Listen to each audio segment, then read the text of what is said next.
So hello everyone, good morning. मैं हूँ आपका अपना सुयोग सर और स्वागत करता हूँ मेरे एक नए यूट्यूब वीडियो में। अब देखा जाए तो आज का जो वीडियो होने वाला है वो होने वाला है 10th स्टैंडर्ड के सेकेंड लास्ट पेपर के बारे में, जो है हिस्ट्री एंड पॉलिटिकल साइंस। तो सबसे पहले एक बात आपको क्लियर करवा के रखता हूँ कि सारे ही पेपर आपके अच्छे गए रहेंगे। ये भी पेपर आपका बहुत अच्छा जाएगा। बहुत इजी पेपर आने वाला है, कोई हार्ड नहीं आएगा। एकदम ऐसे हार्डेस्ट क्वेश्चन वगैरह ऐसा कुछ नहीं आएगा।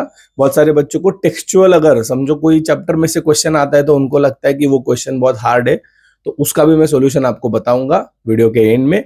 तो बस पूरी वीडियो देखना अच्छे से। फिर भी अगर आपको इन फ्यूचर लगा कि नहीं, अभी भी मेरे बहुत सारे डाउट्स है जो मुझे क्लियर नहीं हो रहे हैं, तो इसी वीडियो के डिस्क्रिप्शन बॉक्स में मैं अपना इंस्टा हैंडल डाल दूंगा। वहां पे आप जाकर मेरे को इंस्टा पे एक मैसेज कर देना। डेफिनेटली मैं आपको आज के आज ही रिप्लाई करूंगा, क्योंकि कल अपना पेपर है। अब मेन बात, सबसे पहले हम लोग कुछ टिप्स के बारे में बात करेंगे जो पेपर में आपको यूजफुल रहेंगे। फिर हम लोग बात करेंगे कि एक्चुअली में टेक्स्ट बुक के अंदर पढ़ना है तो क्या पढ़ना है, और हर एक चैप्टर का मैं आपको एक छोटा सा रिव्यू दे दूंगा, क्योंकि एक दिन पहले ज्यादा आप भी नहीं पढ़ेंगे और मैं भी आपको बड़ा वीडियो नहीं दूंगा। अब सबसे पहली बार टिप की अगर बात करें तो नंबर 1 टिप आप अच्छे से याद रखना, जो मैं हर बार बोलता हूं कि पूरा पेपर अटेम्प्ट हमको करना है। चाहे वो एमसीक्यूज हो, समझो कोई टेबल बनाना हो, या समझो गिव रीजन, जो भी है, केस बेस्ड स्टडी वगैरह, जो भी क्वेश्चंस आएंगे सारे क्वेश्चंस हमको अटेम्प्ट करने हैं। थोड़ा बहुत दिमाग लगाओ। नहीं आ रहा है पूरा तो भी ट्राई करो कि मुझे जितना आ रहा है मैं लिखूंगा, तो मतलब मैं आउट ऑफ 40 का पेपर में अटेम्प्ट करूंगा। ये पहले सबसे दिमाग में डाल लेना है। सेकेंड चीज, अभी पेपर तो आपने अटेम्प्ट कर लिया, बट पेपर में 2 चीजें याद रखना। एक, मतलब थोड़ी सी अच्छी हैंडराइटिंग निकालो। अगर बहुत ही आपकी बेकार हैंडराइटिंग है तो बहुत अच्छी है तो वेल एंड गुड, फिर तो बहुत बढ़िया है। और सेकेंड चीज है ना, प्रेजेंटेशन पे थोड़ा ध्यान देना कि हम लोग जब भी कभी प्रेजेंटेशन करेंगे तो प्रॉपर करेंगे, मतलब पेपर दिखने में अच्छा होना चाहिए। देखो, इंसान कितना भी बेकार हो, अगर वो अच्छे कपड़े पहन ले, गाड़ी बीड़ी लेकर घूमे, कार लेकर घूमे, तो लोगों को लगता है ये बहुत अच्छा है। अब बाद में उसकी औकात पता चलती है, बट अपने को मेन क्या है, पेपर को अच्छे से प्रेजेंट करना है। तो हम लिखेंगे तो अच्छा है, अच्छा, बट उसको प्रेजेंट भी बहुत अच्छा करेंगे, जिससे अपने मार्क्स बढ़ने के चांसेस इधर चले जाएंगे। चलो, सेकंड टिप भी आपको समझ गई रहेगी। थर्ड टिप पे आते, अगर समझो एक आध पेज पे आपसे कुछ गलती हो गई, आपने अच्छे से लिखा बट वहां पे समझो एक आध वर्ड आपको गलत लग रहा है या कुछ भी गलत हो गया, तो उसको एकदम डार्क रफ, ऐसा डार्कली एकदम उसको ऐसा बोलूंगा ना, रफ मत करना। क्या बहुत बार क्या होता है मालूम है, बहुत सारे बच्चे ना उसको एकदम ऐसा डार्क वे में रिमूव करते हैं, और एकदम डार्क वे में आप जब रिमूव करते हो ना तो पूरा पेपर आपका अच्छा है, बट वही जो सेक्शन है वो बहुत डार्क होने की वजह से यहाँ पे ध्यान चला जाता है। तो अगर आपको रिमूव करना है कोई भी चीज या रफ करना है, तो उसको एक काम करना है, ऐसे एक लाइन मार देना। Single line is better. Okay, जिसके वजह से क्या होगा, आपका पेपर अट्रैक्टिव दिखेगा, गंदा नहीं दिखेगा, और गंदा नहीं दिखा तो एग्जामिनर उसको अच्छे से चेक करेगा। ये हो गई आपकी थर्ड टिप। अभी इसी के साथ साथ आपको एक चीज याद रखनी है कि 2 मार्क्स के जो क्वेश्चंस आते हैं, 3 मार्क्स के जो भी क्वेश्चंस आते हैं, बड़े छोटे वगैरह, तो अगर हमारे अकॉर्डिंग टू रूल देखा जाए तो 2 मार्क्स के क्वेश्चन के लिए 4 पॉइंट इनफ है। बट बहुत सारे ऐसे टीचर्स होते हैं ना, जिनके खुद के कुछ इमेजिनेशन होते हैं और खुद के कुछ चेकिंग पर्सपेक्टिव होते हैं, तो उनको ऐसा लगता है कि बड़ा क्वेश्चन मतलब बढ़िया आंसर, ऐसा वगैरह। तो उसके लिए मैं आपको एक टिप देके रखता हूँ। अगर आपको 5-6 पॉइंट्स आ रहे हैं तो उस 5-6 पॉइंट्स को आप लिख दीजिए, पर 6 पॉइंट से ज्यादा बड़ा मत करना अगर 2 मार्क्स का क्वेश्चन है तो। और अगर 3 मार्क का क्वेश्चन है तो अकॉर्डिंग टू रूल तो 6 पॉइंट चाहिए, तो हम लोग 8 पॉइंट तक जा सकते हैं। ज्यादा एकदम बड़ा खींचना मत। बहुत सारे बच्चे क्या करते हैं, ठोकने के इसमें बहुत बड़ा आंसर लिख देते हैं। अब एक आधा होशियार टीचर रहेगा, जो कि बहुत कम चांसेस है स्टेट बोर्ड के अंदर, बट अगर कोई होशियार टीचर रहेगा तो उसको पता चल जाएगा कि इतना बड़ा आंसर ही नहीं है, तो ये बच्चे ने पक्का कुछ ना कुछ इस पेपर के अंदर फेंका हुआ है। तो इसीलिए ज्यादा एक्सट्रीम मत फेंकना। 2 मार्क का क्वेश्चन है, 6 पॉइंट तक लिखो। 3 मार्क का क्वेश्चन है, 8 पॉइंट तक लिखो। डेफिनेटली तुमको आउट ऑफ मार्क्स मिल जाएंगे। ओके, अब उसके बाद जब भी पेपर में कल जाओगे तो ज्यादातर बच्चे ये दिमाग में मत डाल के जाना बहुत हार्ड पेपर है, बहुत ऐसा आएगा, बहुत वैसा आएगा। पेपर कैसा भी आने दो, हमको पेपर पूरा करना है। अब पेपर इजी क्यों आएगा मैं आपको बता के रखता हूँ। अगर आपको पेपर का हार्डनेस जानना है तो ये बहुत पुराना सिलेबस है। आपके पास एक बहुत बढ़िया आइडिया आ सकता है कि आप जाइए ऑनलाइन, मैं भी अभी डिस्क्रिप्शन में इसका एक लिंक डाल दूंगा। 23, 24, 25 के पेपर आप चेक कीजिए। आपके पास 20 से पेपर है 2020 से, पर आप 23, 24, 25 का पेपर चेक कीजिए। आपको पता चल जाएगा पेपर अगर आने वाला है तो किस प्रकार आएगा। अगर ये एक आइडिया आपके दिमाग में आ गई तो डेफिनेटली आपको पेपर बहुत इजी जाएगा, क्योंकि आप वेल प्रिपेयर्ड होके जाओगे। तो पेपर को अच्छे से देख के जाना, पेपर को एनालाइज करना कि हार्ड पूछता है तो क्या पूछता है, और अगर इजी पूछता है तो क्या पूछा जाता है। 3 साल के पेपर एनालाइज करो तो भी बहुत है, ज्यादा पीछे मत चले जाना। अगर 22 का आप कर सकते हो then go for it, but ये शाम को करना, जब आप कल पेपर जाने वाले हो उसके पहली रात को, लाइक 7-8 बजे आप जब बैठोगे तो पेपर एनालाइज करना, आपको आइडिया आ जाएगी। पेंसिल लेके बैठना, एनालाइज करोगे हार्ड क्वेश्चन पूछा है तो कौन से कॉन्टेक्स्ट में पूछा है, कैसे पूछा है, तो डेफिनेटली आपको आइडिया आ जाएगी कि पेपर अगर हार्ड होता है तो उसमें क्या पूछा जाता है, और इससे आपका माइंड पूरा क्लियर हो जाएगा कि किस प्रकार से पेपर आने वाला है, तो दिक्कत नहीं होगी। और फिर कल के पेपर में जाना, अच्छे से पेपर लिखना, डेफिनेटली आपको अच्छे मार्क्स आएंगे। सोशल साइंस बेटा आउट ऑफ का सब्जेक्ट है, 80 आउट ऑफ 80 भी इसमें आते हैं। ज्योग्राफी में 40 आ सकते हैं, हिस्ट्री में तो आउट ऑफ आने के चांसेस है। देखो ज्योग्राफी में मैप है, ओके, आउटलाइन द मैप वगैरह आता है, मैप बेस्ड क्वेश्चंस आते हैं, तो उसमें चांसेस है मार्क्स जाने के। बट हिस्ट्री में ऐसा कुछ है ही नहीं ना। ज्योग्राफी में तो वैसा बहुत कुछ है, ज्योग्राफी में आपको मैप बेस्ड क्वेश्चन है, आउटलाइन द मैप वगैरह बहुत कुछ है, जिसमें लगभग बहुत सारे बच्चे थोड़े कंफ्यूज हो जाते हैं। But if I am talking about history, history में तो ऐसा कुछ है ही नहीं कि जिसमें आपके मार्क्स जा सकते हैं। केस बेस्ड स्टडी में आपके पास एक पैराग्राफ होता है, उसको देखना है, उससे आंसर लिखने, उसको प्रॉपर लिखो, ज्यादा बड़ा आंसर मत लिखते बैठो, तो डेफिनेटली आपके आउट ऑफ मार्क्स आने के चांसेस है। और जैसे मैंने 2 दिन पहले के वीडियो में बोला था कि पहले पीएस कंप्लीट कर लेना, क्योंकि पीएस बहुत ईजी है, तो 12 मार्क्स अपने कंफर्म हो गए। अब बच्चे जो 28 मार्क्स है उसको हम कहां से कवर करेंगे, हिस्ट्री से कवर करेंगे। ओके, अब और एक लास्ट की बात मैं आपको क्लियर बता के रखता हूं कि हैंडराइटिंग मेंटेन प्लीज करके रखना।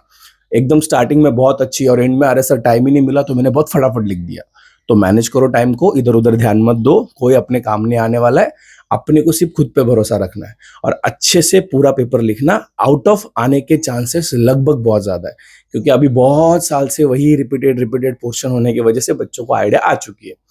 तो मेन बात, पेपर एनालाइज करना प्लीज मत भूलना, please, it's my request. Paper analyse करके जाओ, डेफिनेटली आपको आइडिया आ जाएगी। अभी हम लोग थोड़ा क्या करेंगे, थोड़ा हिस्ट्री और पॉलिटिकल साइंस के हर एक चैप्टर के रिव्यू के बारे में देखेंगे। मैं आपको डिटेल नहीं बताऊंगा, डिटेल बहुत बड़ा वीडियो हो जाएगा, तो मैं आपको हल्का सा रिव्यू देके रहूंगा कि चैप्टर में एक्चुअली में क्या बोला गया है, ठीक है। तो इसके लिए अपन थोड़ा सा एक इंडेक्स यूज करेंगे। मैंने दूसरे मोबाइल में एक अपना टेक्स्ट बुक लेके मैं बैठा हूँ, आपको भी अगर चाहिए तो टेक्स्ट बुक जब वीडियो देखोगे तो लेके बैठना, नहीं देखना है कोई दिक्कत नहीं, सिर्फ वीडियो देखो तो भी समझ जाओगे।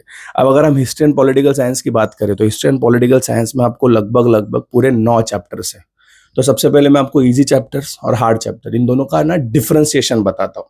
अगर हम लोग बात करें according to index easy chapter, तो सबसे पहला वाला जो चैप्टर है वो बहुत इजी है। ओके, क्यों इजी है मैं सब बताऊंगा, सिर्फ पहले सुन लो। पहला चैप्टर बहुत इजी है। उसके बाद आपका 5th वाला मास मीडिया बहुत इजी चैप्टर है। उसके बाद आपका 7th वाला स्पोर्ट्स एंड हिस्ट्री बहुत इजी चैप्टर है, और 8 वाला टूरिज्म एंड हिस्ट्री बहुत इजी चैप्टर है। अब ये सारे मैंने इजी क्यों बोले, इसको सबसे पहले हम लोग समझ के लेते हैं। सबसे पहला जो चैप्टर है आपका historiography development in the west. West बोला है मतलब वेस्टर्न कंट्री, हम लोग रहते हैं ईस्टर्न हेमिस्फीयर में। अब वेस्टर्न कंट्री क्यों बोला है, आपने देखा रहेगा फ्रेंच रिवोल्यूशन वगैरह, ये सारी चीजें हमारे इंडियन रिवोल्यूशन से बहुत पहले हो चुकी थी। French revolution, Russian revolution, okay, तो ये सारी चीजें बहुत पहले होने की वजह से वहां के जो फिलोसोफर्स थे या वहां के जो लोग थे, हम लोग बोलेंगे जो नोटेबल स्कॉलर थे, उन लोगों ने हमसे पहले लिखना शुरू कर दिया था, क्योंकि उनको फ्रीडम मिल गया था। तो इसीलिए सबसे पहला हमारा जो चैप्टर है वो हिस्टोरियोग्राफी इन द वेस्ट है। मतलब अगर हिस्ट्री लिखना शुरू हुआ तो वो किस प्रकार से शुरू हुआ वेस्टर्न कंट्रीज में, इसके बारे में हमको फर्स्ट चैप्टर में बताया गया। इसलिए बहुत ईजी है, इसको पढ़ के जाओ। नोटेबल स्कॉलर के बारे में पढ़ के जाना, 2-3 टॉपिक्स थोड़े बाहर के हैं। इसमें डायलेक्टिक्स करके टॉपिक है कि अगर किसी चीज को आपको बहुत डिटेल में समझना रहेगा तो उसकी दोनों साइड्स आपको पता होनी चाहिए। One is positive and one is negative, which is known as dialectics. उसके बारे में भी पढ़ के जाना। बहुत बार मैंने देखा है कि शॉर्ट नोट्स के अंदर वो आ जाता है, या कभी कभार क्वेश्चन बन के भी आ सकता है। तो डू यू नो को छोड़ना मत, ठीक है। वो क्या क्या करना है वो तो मैं आपको वीडियो के एंड में बताऊंगा, बट अभी सिर्फ मैं आपको थोड़ा सा चैप्टर रिव्यू दे देता हूँ। सेकंड चैप्टर अगर हम लोग देखेंगे तो आपको जैसे दिखता रहेगा कि हम लोग फिर हिस्टोरियोग्राफी इंडिया की बात करते हैं। अब मैंने जैसे आपको बोला कि समझो 1815 1817 में फ्रेंच रिवोल्यूशन वगैरह हो रहा है, तो हमारा जो इंडियन रिवोल्यूशन है वो होता है 1947 में। अब लगभग 100 साल का गैप है। तो हमारा इंडियन रिवोल्यूशन होने के बाद हम लोग को भी थोड़ा सा फ्रीडम मिला, हम लोग ने भी लिखना शुरू किया। बट आपको जैसे मालूम है इंडिया के अंदर बहुत सालों तक अंग्रेज थे, अंग्रेज मतलब ब्रिटिशर्स। तो उन लोगों ने जो हिस्ट्री वगैरह लिखी उसको हम कॉलोनियल हिस्ट्री बोलते हैं। जैसे आपको ये पॉइंट्स आएंगे इसलिए मैं बता के रख रहा हूँ। फिर सेकंड पॉइंट आता है ओरिएंटलिस्ट हिस्ट्री, जिसके अंदर यूरोपियंस जो थे, जिनको इंडिया के टूवर्ड्स बहुत ज्यादा सिंपैथी थी या बहुत ज्यादा इंटरेस्ट था, उन लोगों ने इंडिया के बारे में लिखा।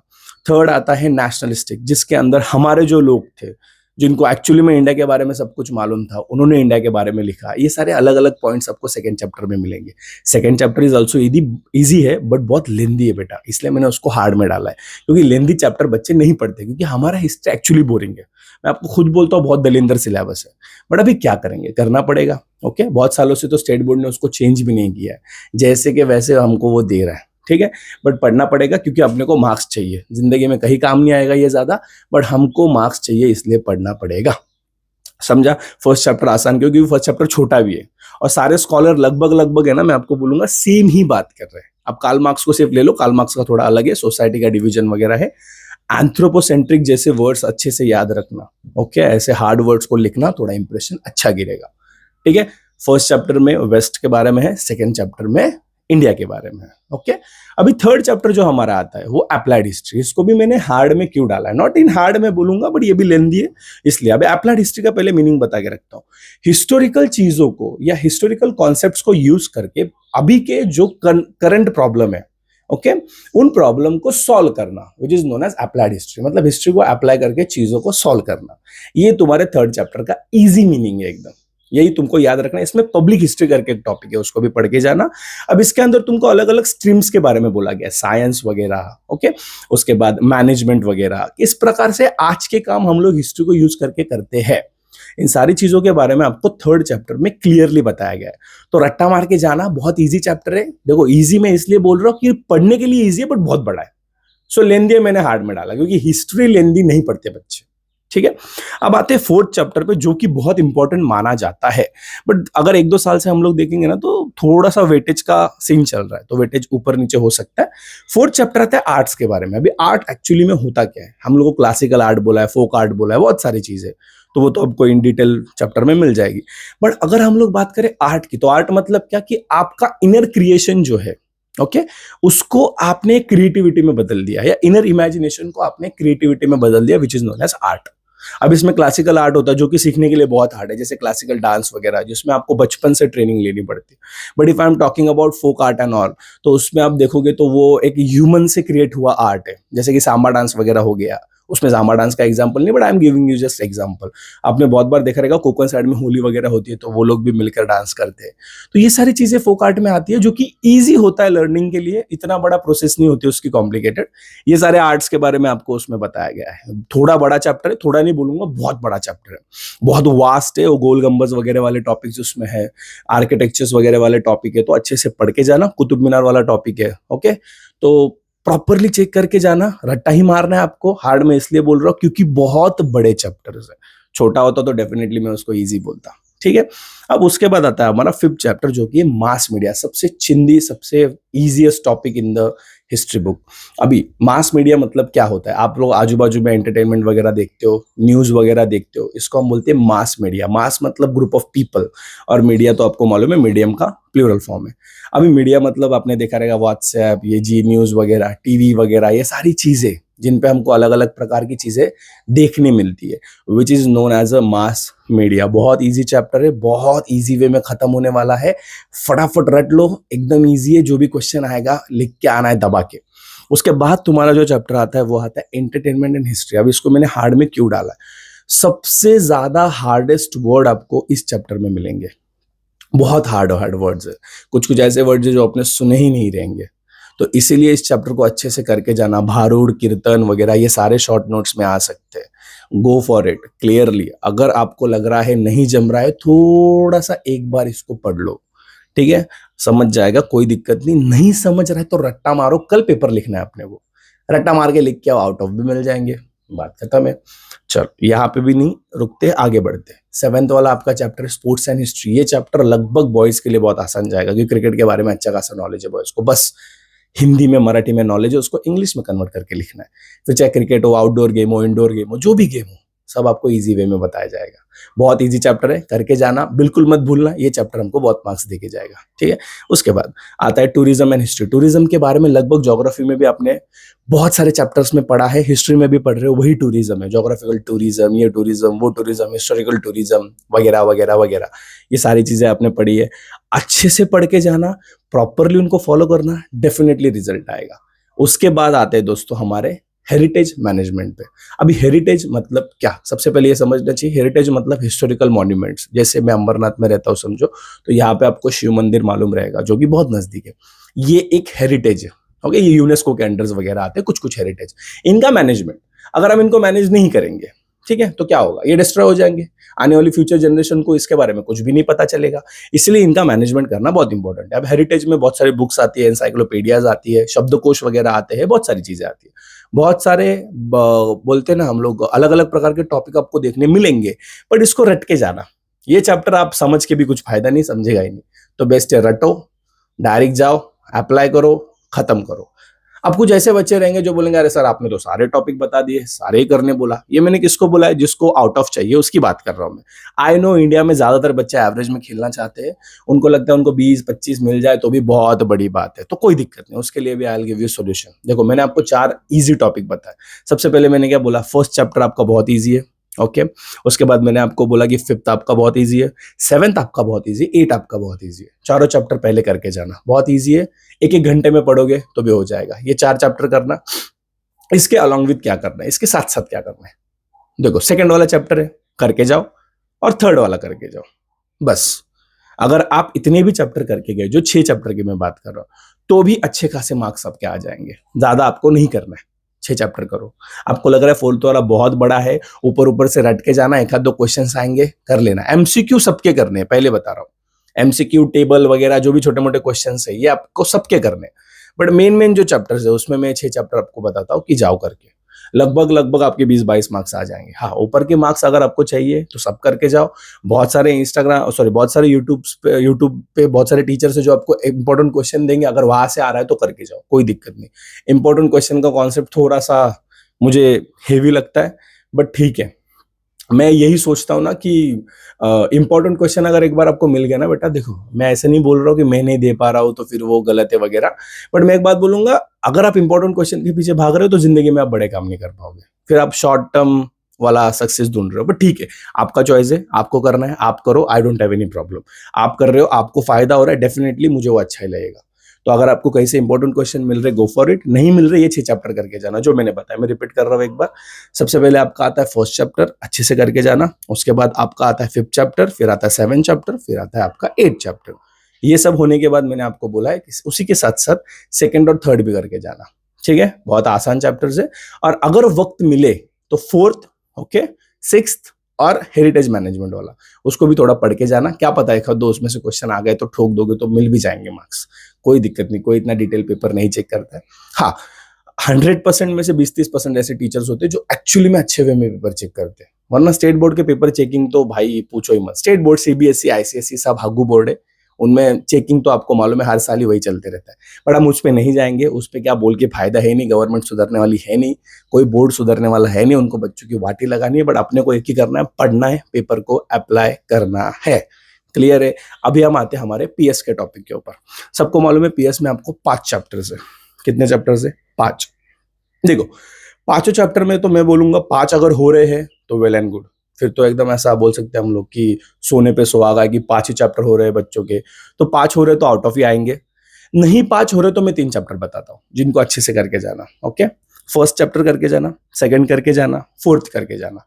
अब आप बोलोगे सर थर्ड भी तो बहुत इंपॉर्टेंट है, बट थर्ड बेटा पॉलिटिकल पार्टीज है। और पॉलिटिकल पार्टीज में आपने देखा रहेगा ज्यादातर पार्टीज आपको दिखेगी सेम ही बातें करते हुए, same. Everybody is talking about equality, secularism. So उसको अगर एक बार भी देख लोगे ना तो क्लियर हो जाएगा कि हर पार्टी बोलना क्या चाहती है, इतना तो क्लियर हो जाएगा।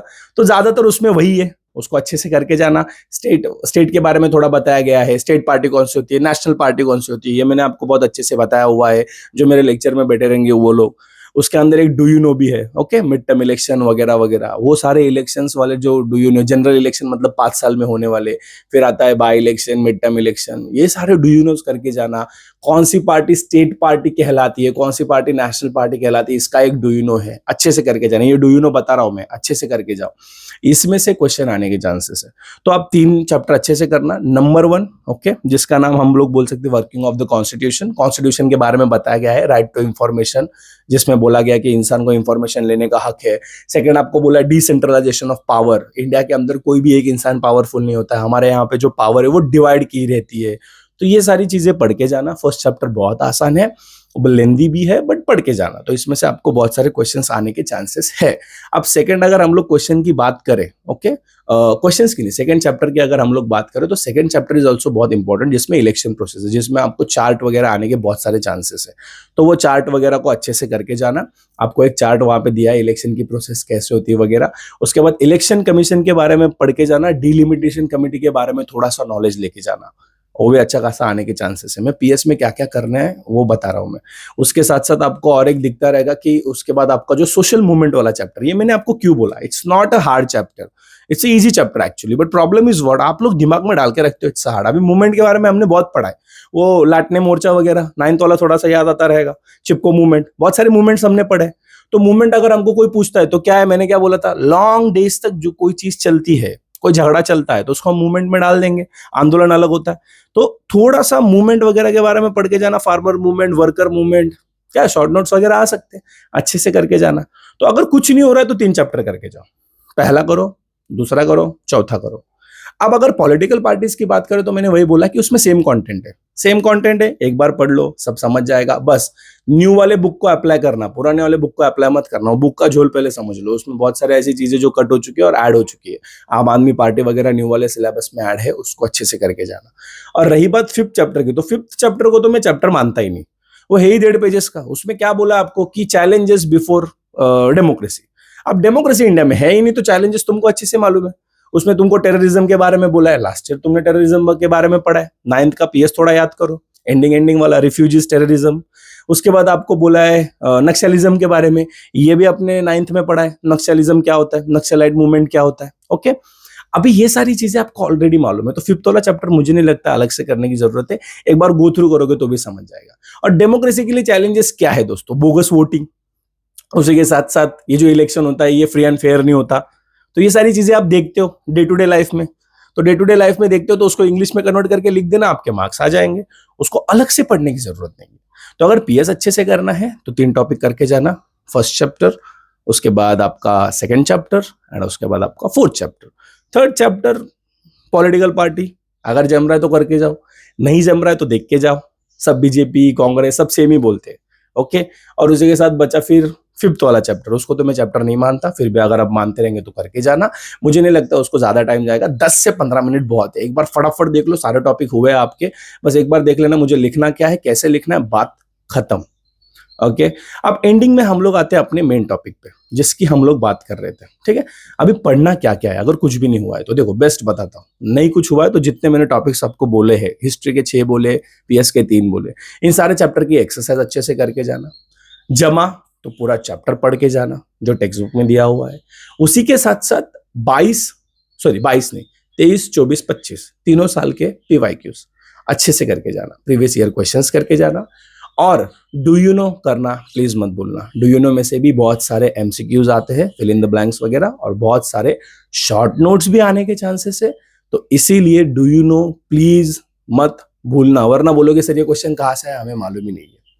तो कल के 40 मार्क के एग्जाम के लिए इतना इंफॉर्मेशन मेरे हिसाब से इनफ है आपके लिए। फिर भी मैं बोल रहा हूँ, कुछ भी डाउट रहेगा बेटा तो डिस्क्रिप्शन में मैं मेरा नंबर भी दे देता हूँ और मैं मेरा इंस्टाग्राम हैंडल भी दे देता हूँ। कुछ भी रहा दिन भर में मेरे को मैसेज करो, दिन भर में मैं आपको सारे प्रॉब्लम्स का सॉल्यूशन दूंगा। फिर भी कुछ डाउट रहा तो, और कहीं से अगर इंपॉर्टेंट क्वेश्चन मिल रहे हैं, ऑथोराइज्ड इंपॉर्टेंट क्वेश्चन मिल रहे हैं, ले लो, उनको पढ़ो। फिर भी कुछ डाउट रहा मुझे कांटेक्ट करना, मैं आपके लिए बैठा हूँ। ज्योग्राफी में मैं आपको मैप वगैरह के क्वेश्चन दूंगा, उसमें मैं आपको क्वेश्चन दूंगा कि कैसे आ सकते हैं, कौन से आने के चांसेस है। बट मैं भगवान नहीं हूं, मैं पहले क्लियर कर रहा हूँ। कल जाके अगर मेरा पेपर मैंने जो बोला है उसमें से आया और समझो थोड़ा बहुत कम भी आया, ओके, तो उसको कोई मन पे मत लेना।